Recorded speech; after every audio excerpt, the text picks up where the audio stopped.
তৈয়বুর সাহেব, আপনি কোথায় থাকেন? মেরুলবাড্ডা, পশ্চিম মেরুল মসজিদ বলে। আপনার গ্রামের বাড়ি কোথায়? দেশের বাড়ি পটুয়াখালী জেলা কুয়াকাটা বাড়ি। আপনি তো পাইলস ফিশার রোগে আক্রান্ত ছিলেন। জি, দীর্ঘ প্রায় 10 বছর ধরে। আপনি কতদিন আগে আমাদের কাছ থেকে চিকিৎসা করিয়েছিলেন? 1.5 বছর আগে আপনার এখানে ট্রিটমেন্ট নিয়েছি। 1.5 বছর আগে? আপনি এর আগে কোথাও চিকিৎসা করিয়েছিলেন? এর আগে বোমাজ ঔষধ খাইছি, অপারেশন করছিলাম, তারপর বহুত ওষুধই খাইছি বহুত জায়গায়। এতে আপনি কোনো ভালো সমাধান পাননি? না।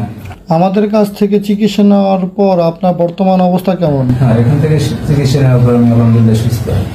আজকে আপনি কেন আসলেন? আমার বড় ভাইয়ের সমস্যা ভুক্তভোগী, তাই আমার বড় ভাই নিয়ে আসলাম। দর্শকের উদ্দেশ্যে আপনার নামটা বলবেন ভাইয়া? মোহাম্মদ আবু বকর।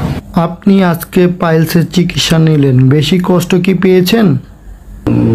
সামান্য ওটা তো হালকা একটা অনুভব, কিন্তু ব্যবসা যেভাবে পাওয়ার কথা মনের ভয়টা লাগে, কিন্তু আসলে ব্যবসাটা অন্যরকম হয়নি। অন্য জায়গায় যা শুনতে এরকম ব্যথা পায় অমুক সমুক, কিন্তু না, এখানে মোটামুটি ভালোই মানে শান্তিপূর্ণভাবে আপনার এটা হলো চিকিৎসা।